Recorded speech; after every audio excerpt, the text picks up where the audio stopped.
During a recent discussion, media personality Wallo sparked debate after rejecting the idea of supporting a business solely being based on it being Black-owned, representing that he supports the quality or the results of that business over the image of that business. I'm going to go through his quick thoughts. I'm going to give you guys my quick thoughts, and I found some other TikTok conversations that I think will add a lot of fruit to the conversation. Without further ado...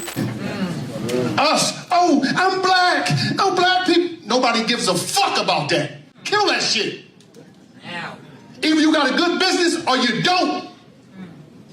All that shit, don't nobody want to hear that shit. That's a hustle. Support me because I got a black business. Is your restaurant clean? Is the food good? Do you got consistent cooks? Facts. Is the material or your shit good? Stop doing that. Oh, you support the white people? No, I support consistency, baby. Yeah. Well, fuck about what color you is. I'm gonna spend my money. That paper, I'm gonna spend them millions where the fuck I want to spend it at. Grab his Porsche, Ferrari, Lamborghini. I'm gonna do what the fuck I want to do while I'm here. But I'm gonna tell you one thing, I ain't gonna be finessed off some black shit. But one thing about it, 70% of you motherfuckers is not going to make it. I'm not no motherfucking fake ass motivational speaker that talk this dumb shit. I'm the #1 nigga in the country. You know why? Y'all seen me come out of the penitentiary. I make millions, and I make millionaires, baby.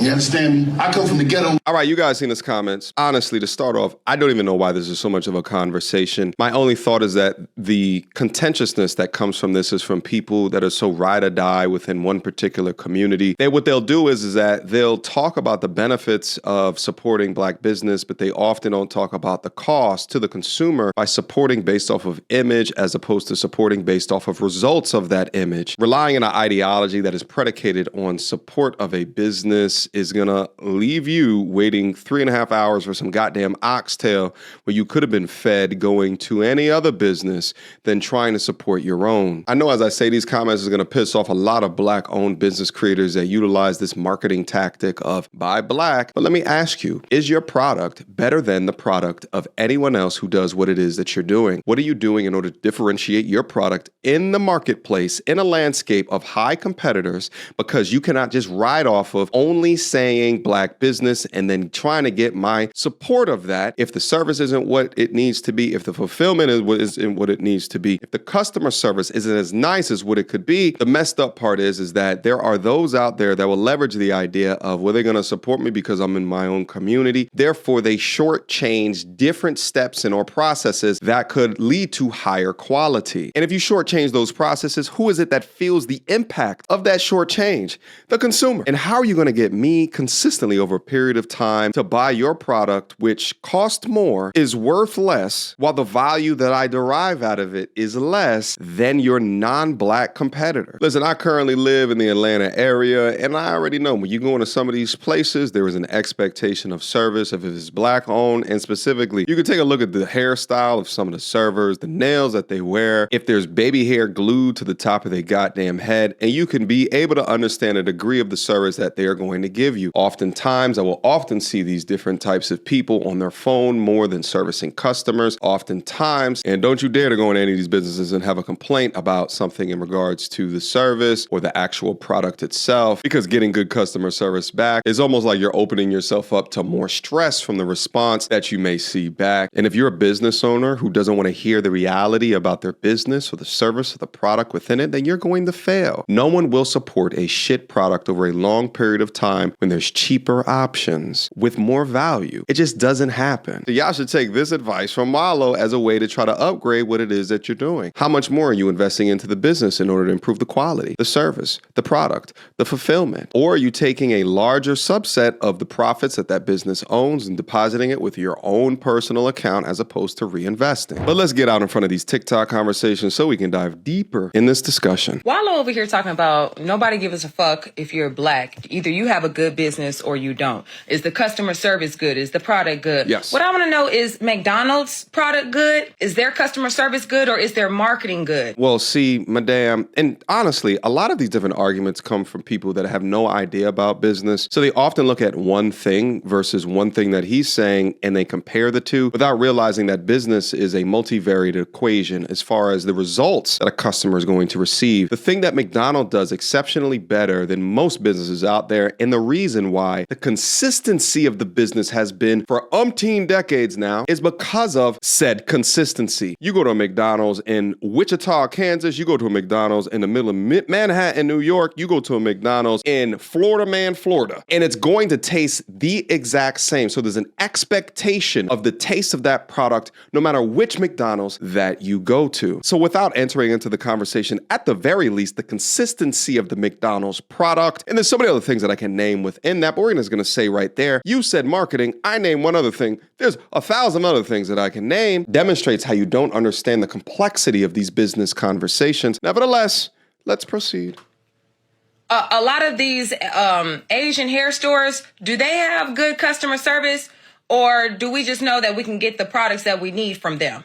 It's not just about customer service. It's multivariate, madame. I'm trying to figure this out because does Walmart have good customer service? Her relying on this customer service argument is just ridiculous at this point. No, it has nothing to do with the incredible fulfillment centers that Walmart has demonstrated, one of which has come at the neck of Amazon in the last several years. It's got nothing to do with their monumentally low prices, the fact that they're in several different neighborhoods and many different environments across the United States. It's got nothing to do with how often that they're not stocked out. The expectation to get a product from Walmart in a 20,000, 30,000 square foot facility with all these different products. It's honestly something that we take advantage of as a consumer because we don't understand the supply chain involved in order to get that done. It is super complex, super complicated to the degree of one of which you may not understand. Let's keep rocking.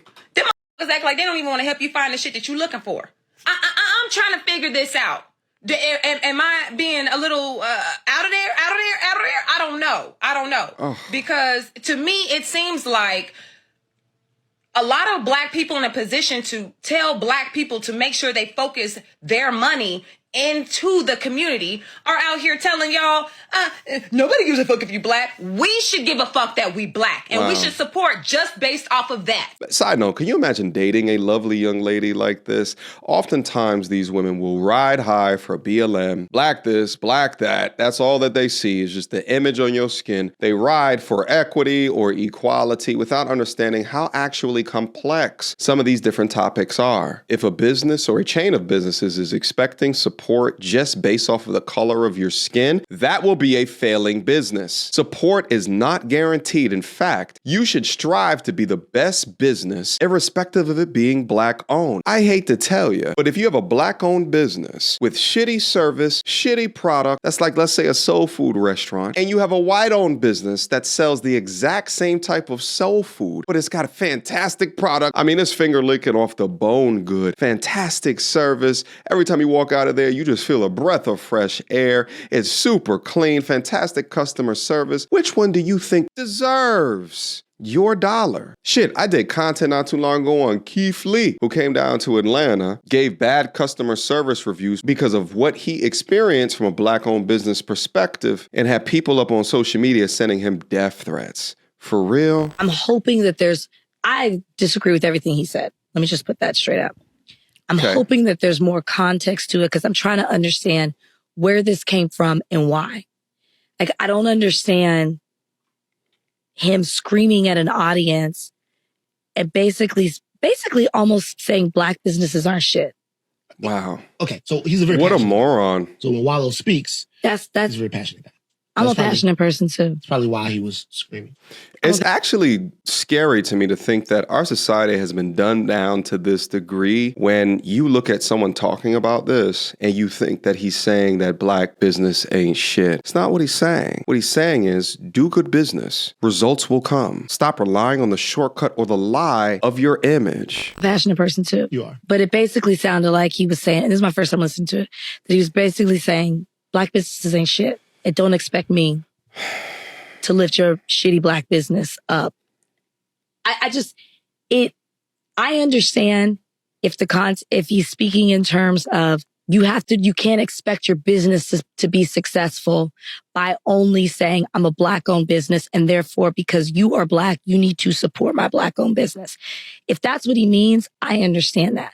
But the way that he's yelling in this context and basically saying, I'm not going to support you just because you're black. I feel like when people say support Black-owned businesses, that's not what they're asking for. I think there needs to be a case study on how the modern woman today, right? Like many of them will receive what you say, hear it in English, but because of your tone will completely misconstrue it within their mind. He's just saying, do good business. And now with your low IQ, you are misconstruing exactly what he's saying, putting your own spin on it based off of your feelings and irrational emotions. Okay, you want me to say something? I'm listening to you. I mean, like, Great start. this is all I had. This is my first time listening to it. I didn't listen to this. I didn't Either hear you this got before. good business or you don't. It sounds to me this clip sounds so anti-Black. And it so seems to me to miss the whole movement around support Black businesses. It's, hey, sometimes for me, for example, I sat on this podcast one time and I was like, I don't know the list of Black businesses out there that are at Target or at Walmart when we were talking about DEI and we were talking about Tabitha Brown and we were having that. And then people flooded me with, hey, there's an encyclopedia or kind of a Bible of Black businesses and how you can support them and find them. They're not saying, when I listen to this, it just sounds so anti-Black. The whole movement is, hey, you might not be aware that you can get these same products from Black businesses and you can support and uplift them because they might not have the marketing the same way. They might not have the money or the capital. They might not have the support in the same way some of these white-owned businesses that we're more familiar with do. So support these Black-owned businesses, not just because they're Black, but because they have legitimate and quality products. When I listen to Wallo, right, it sounds like he's anti that. Okay. Is this? So I'm gonna choose to view this in the most charitable way possible. All right. That's because, which is the whole point. It's just a problem to me.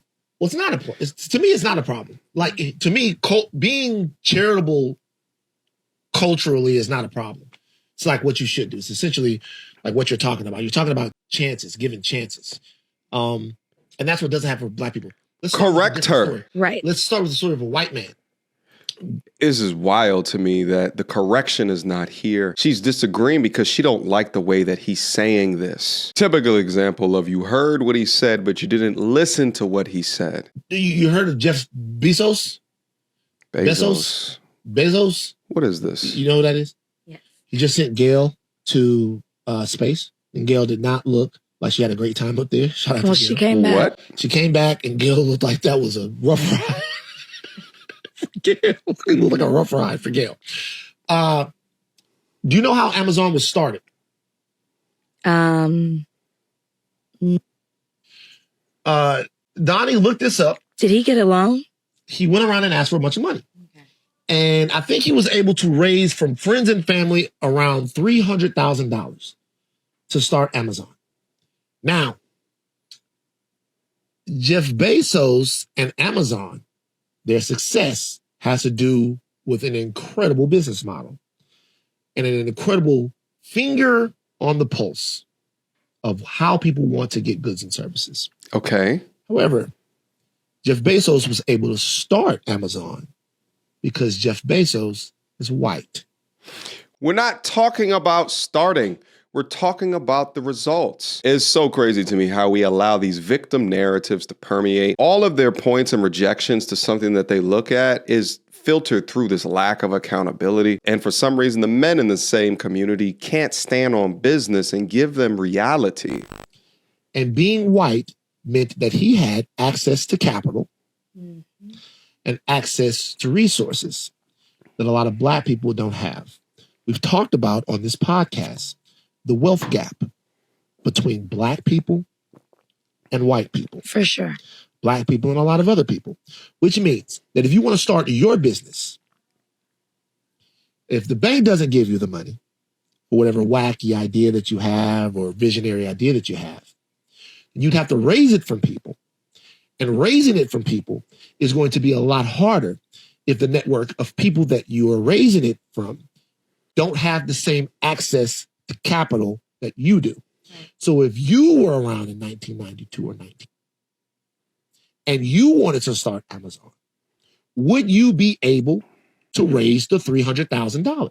But see, the thing is like, this is not the goddamn argument. You guys are deflecting from the point. You're throwing the pylon somewhere else to a conversation that he never said. We're not talking about starting out. We're talking about those that hustle, this support Black business. When your product, your service, or your quality is not on point, you will fail. You will not succeed. The marketing of Black-owned business will not supersede or override the quality that you can provide. All right, guys, I'm going to end this conversation right here. Guys, tell me what you think about this down in the comment box down below. Let's continue to write off on different conversations like this and provide our perspectives for this movement going forward. Last but not least, join my men's self-development community. Link to it down in the description box down below. Click in, beam up, and see all the wonderful things that we have in store, especially if you have a focus on financial freedom and independence going into the future. Click in, beam up, and I will see you guys soon. Until next time, YouTube. Peace. She belongs to the street. Girl, don't hold my hand. You a mattress actress on the OnlyFans. Get your money, girl, but damn, how is that your only plan? What you gonna do when you get too old to strip and dance? Get up out your echo chamber screaming period and yes. You a low down dirty woman if you try to get knocked up by a